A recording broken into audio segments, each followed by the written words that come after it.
Hey everyone, welcome back to my channel. Hi guys. Okay, as you can see, I have my special guest here again, my mom. If you are new here, my name is Shakira. I was diagnosed with limb-girdle muscular dystrophy at a very young age. I also had a sister who passed away in 2018.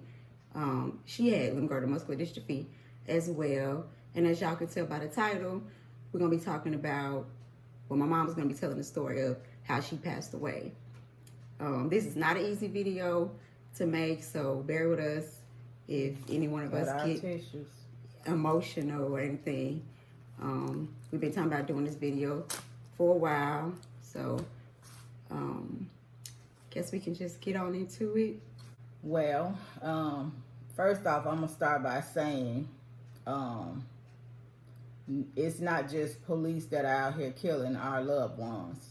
It's doctors, medical professionals, and I feel like people talk about police reform, that it should also be medical reform.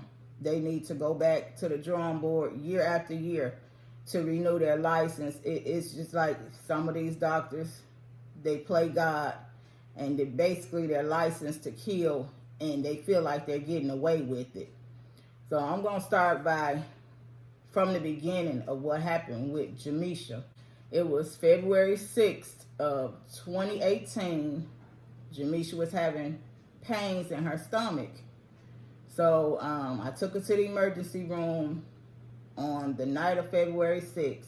She was discharged on February 7th. That night she was seen by the ER doctor, and even before the doctor made the diagnosis of an acute UTI and GERDs, she had administered Jamisha liquid lidocaine before she even came up with the diagnosis. So of course that numbed the pain. And so Jamisha was discharged the morning of February 7th of 2018. And she was given a pain medicine and something like for like an antacid. So time went on. Jamisha would say, you know, she was still having pains in her stomach that they never just totally went away.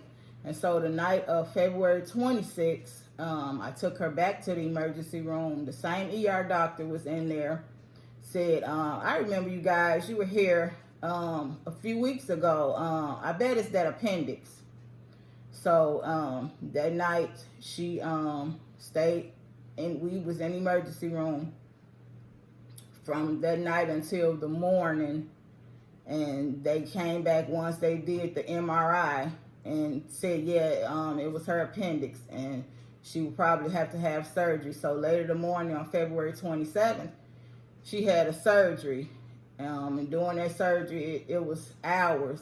A couple days after the surgery, or maybe it was even the next day after the surgery, I had looked at the scar because they were looking at her. Because in the beginning, they told me she would only be in ICU until, you know, maybe a day or so after, and she should be better after a day or so. And so she never got better.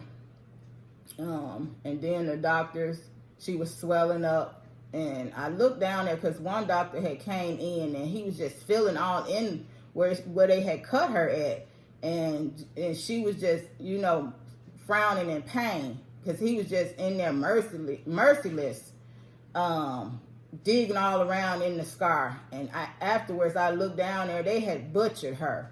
They had cut her up in different places.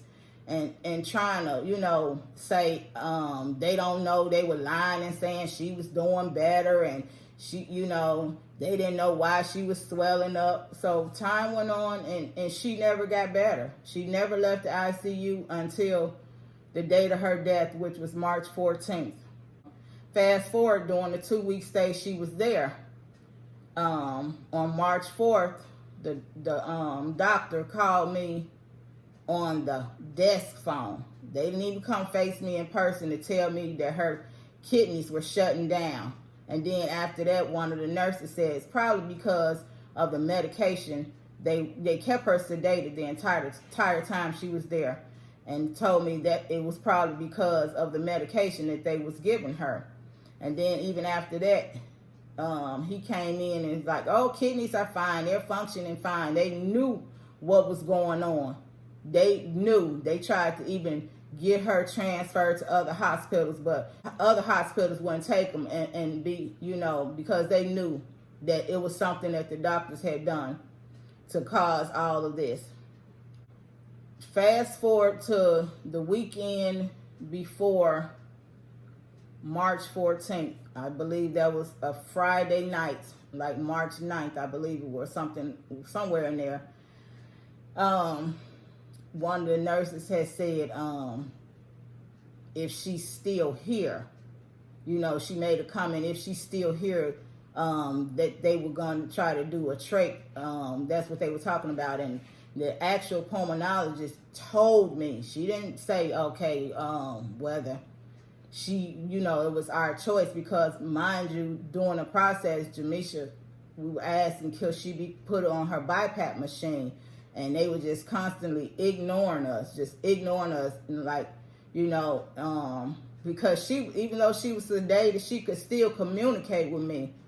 And the doctor told me, we're giving her a trach. After I come back from the weekend, I'm going home to take care of my kids. Mind you, she looked too old to just have kids to have to be able to take care of. I'm just saying.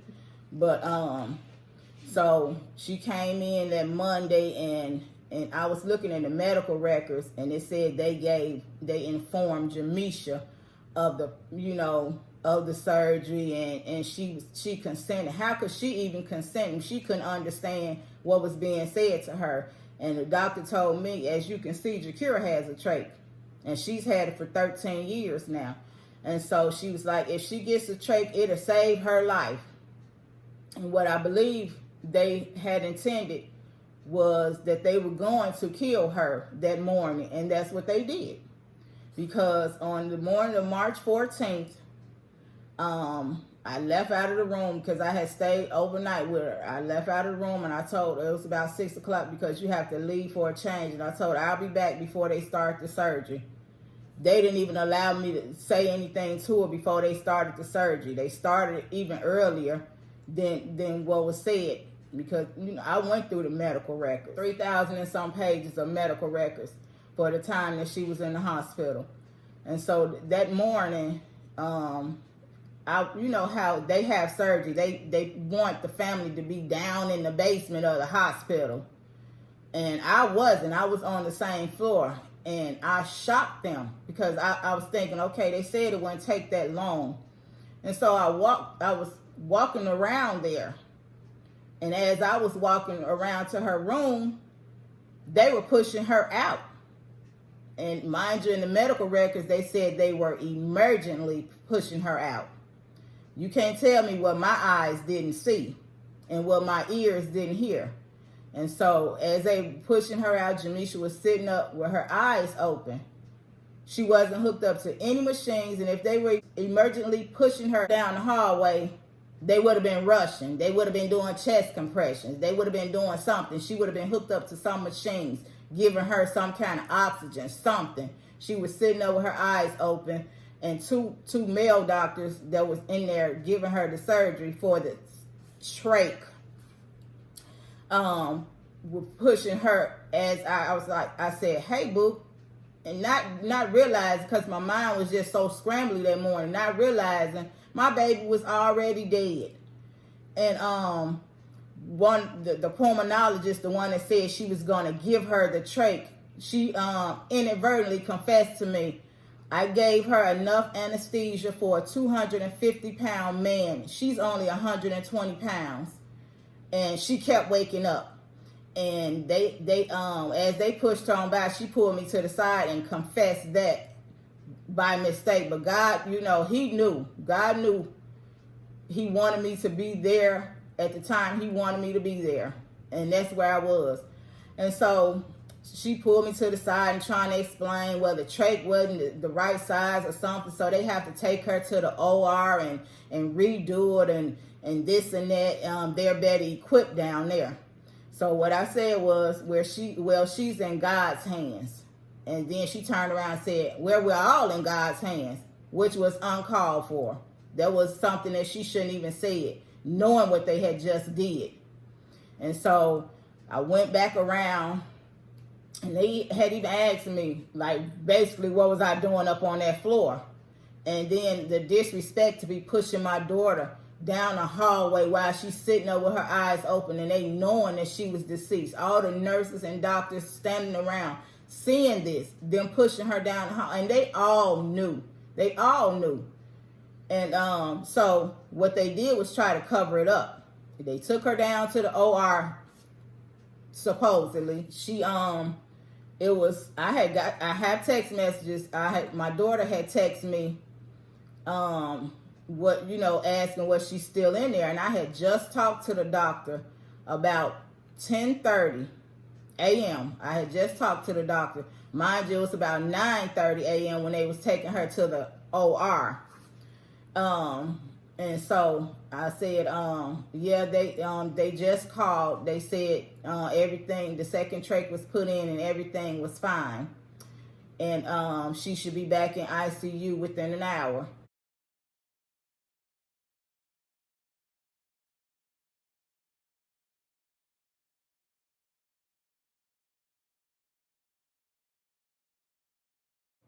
So about 5 minutes later, the doctor calls me. Now, who does this?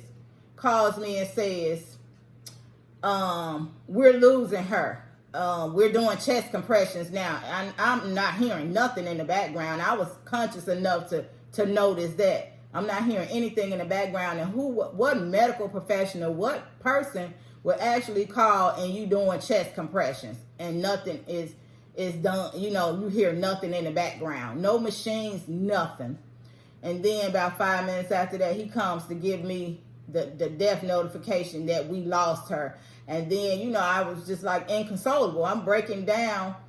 And he says, kind of yelled at me like, are you going to listen to me so I can tell you what happened? Who does that? No compassion. They knew what they had done. And there was that guilt. So by that time, because my she had a doctor's appointment that morning right by the hospital. So I just called them and told them to come up to the hospital. And I told them she gone. We had lost her.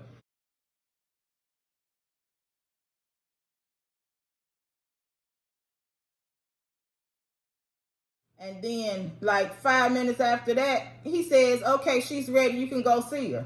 Now, who is ready within 5 minutes? And then they said on her death certificate that she passed about 10:50 a.m. No, not so. That was a lie. Let me add something. A couple of days after my sister had passed, my mom was like, man, they didn't even tell me, what time she passed. When she just said, they said about 10:50 a.m. She had me call the man that was that did the surgery.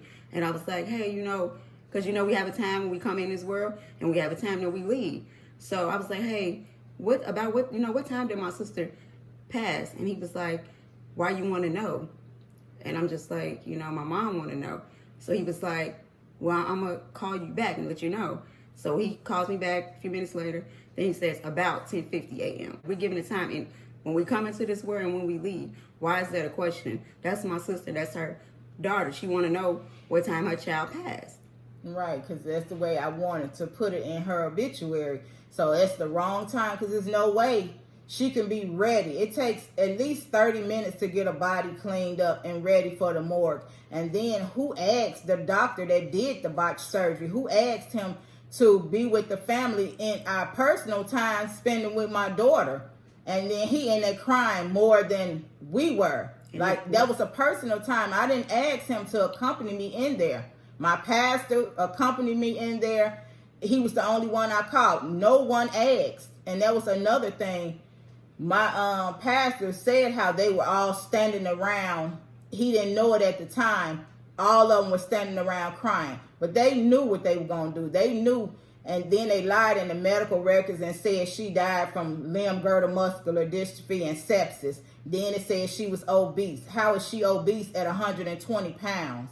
Not so. And they took everything. Her civil rights were violated. They took her chance at being a productive citizen. She has worked. She did volunteer work. She had just finished school in February of 2018. She wanted to own her own nail shop. She wanted to do things in life because that's what they've always said. They were going to take care of me after I've taken care of them in life. They argued. It was a play argument years before, but they wanted to take care of their mother because they appreciate me being here and doing for them as a single parent. It hasn't been easy, but I don't complain. And yes, it gets overwhelming sometimes. And I keep going. What else can I do? But I know one day, because God told me, you know what happened. So you know I know what happened. And one day the righteous judge in the courts of heaven will get justice for Jamisha. And as I say to other family members that have lost family members, give it to God. Give it to God. He's the only one that knows everything, and he can get justice. You may not get it on this earth, but God will get justice for your loved ones. I will add this in closing as well, that doctors need to listen to their patients. Patients know their bodies. They know how they lived, and they need to stop playing God. It's only one God that has control over everything. You work through God. You pray and you ask God. But you don't just take a life into, you don't do that in your hands. Own up to your mistakes. Don't try to cover it up, because you're still going to pay for those lies in the end as well. But God bless everyone. All right. Well, this video was not the easiest to make, but we did want to get this story out. I've mentioned my sister on my channel a few times, but I never told the story. Not a lot of people know exactly what happened to her, so I had to get my mom's permission to, tell the story. She knows better than me, and so, yeah. You got anything else you want to say? Want to add? I think we got pretty much everything. Comment what you think. Do you think it was a premeditated murder? Yeah. I do. I know what God told me. I know what happened. So he knows. He knows better than me. And it could be something I've even left out, but God knows. All right. I thank y'all for watching. I hope this video helps somebody out there that's going through it, or you're not alone. Like my mom was saying, God knows. If you know, God knows, So I hope y'all enjoyed this video, and y'all just catch me in the next video. Bye.